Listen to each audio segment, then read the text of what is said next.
নমস্কার বন্ধুরা, welcome to my channel new test cooking. আজকে ফুলকপি দিয়ে সাদামাটা একটা মুড়ি ঘন্ট রান্না করে দেখাবো। মাছের মাথা দিয়ে বাঁধাকপির ঘন্ট আপনারা অনেক খেয়েছেন। একবার সিজনে ওঠা টাটকা ফুলকপি দিয়ে মুড়ি ঘন্ট রান্না করে দেখুন। শীতকালে ধোয়া ওঠা গরম ভাতের পাতে খাওয়াটা যে পুরো জমে যাবে এতে কোনো সন্দেহ নেই। তবে আমি কিভাবে রান্নাটা করেছি আসুন এক নজরে ভিডিওটা একবার দেখে নেওয়া যাক। প্রথমেই একটা বোলের মধ্যে ছোট্ট একটা টাটকা ফুলকপি কেটে নিয়েছি। আর সাইডে দেখুন আমি একটা মাছের মাথা আগে থেকেই ভেজে নিয়েছিলাম। ভিডিওতে সম্পূর্ণ দেখানো সম্ভব হয় না। এবার ফুলকপিগুলো ভাপিয়ে নেব, সেই জন্য 2 কাপ পরিমাণ জল আগে থেকেই ফুটতে দিয়েছি। ফুটন্ত জলে ফুলকপিগুলো দিয়ে আমি জাস্ট ভাপিয়ে নেব। ফুলকপি ভাপিয়ে নেওয়ার কারণে ফুলকপি খেলে গ্যাসও হয় না, আর ফুলকপির মধ্যে যদি কোনো পোকা থাকে সেটাও নষ্ট হয়ে যাবে। ফুলকপিগুলো জল ঝরিয়ে নিলাম।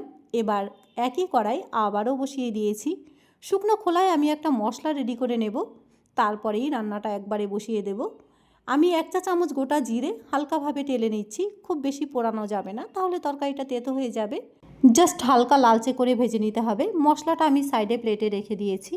একই কড়াইতে তেল গরম করে নিয়ে এবার ফুলকপিগুলো সাইডে আমি লবণ হলুদ মাখিয়ে নিয়েছিলাম। ফুলকপিগুলো তেলের ওপরে দিয়ে নেওয়ার পর আমি কিন্তু খুব ভালো করে ভেজে নেব। আজকের রান্নাটা কিন্তু আমি একদমই সাদামাটাভাবে করেছি। খুব বেশি মশলা দেওয়ার এই তরকারিতে একদমই প্রয়োজন নেই। অনেক সময় সাদামাটা রান্নাগুলোও যেন মুখরোচক হয়ে ওঠে। ফুলকপিগুলো ভালো করে ভেজে নিয়ে প্লেটের মধ্যে তুলে আমি সাইডে রেখে দিলাম। ওই একই কড়াইতে ফোড়নের জন্য 2 টেবিল পরিমাণ সরষের তেল গরম করে নিয়ে ফোড়ন দিচ্ছি 2টো শুকনো লঙ্কা, একটা তেজপাতা। শুকনো লঙ্কাগুলোও মাঝখান থেকে ভেঙে দিয়েছি আর তেজপাতাটাও ছিঁড়ে দিয়েছিলাম। আর মুড়ি ঘন্টর জন্য আমি 5 ফোড়নই ফোড়ন দিলাম। ফোড়ন আসা পর্যন্ত একটু ভেজে নিয়ে আমি এখানে 1 ইঞ্চি কাঁচা আদা বাটা দিয়ে নিচ্ছি। আদা বাটাটা ফোড়নের সাথে একটু নাড়াচাড়া করে নেব। তারপর ওপর থেকে ভেজে রাখা ফুলকপিগুলো দিয়ে নিয়ে ঝালের জন্য কাঁচা লঙ্কা বাটা দেব। আমি 5 থেকে 6টা কাঁচা লঙ্কা বেটে দিয়েছি। ঝালের পরিমাণটা নিজের মতন করে বুঝে দেবেন। তরকারির স্বাদ মতো লবণ দিয়ে নিলাম আর হাফ টিস্পুন পরিমাণ হলুদ গুঁড়ো দিয়ে এবার মশলার সাথে ফুলকপিটা বেশ ভালো করে কষিয়ে নিতে হবে। যে কোনো মুড়িঘণ্ট রান্নাতেই কিন্তু ফোড়নের জন্য 5 ফোড়নই ব্যবহার করা হয়।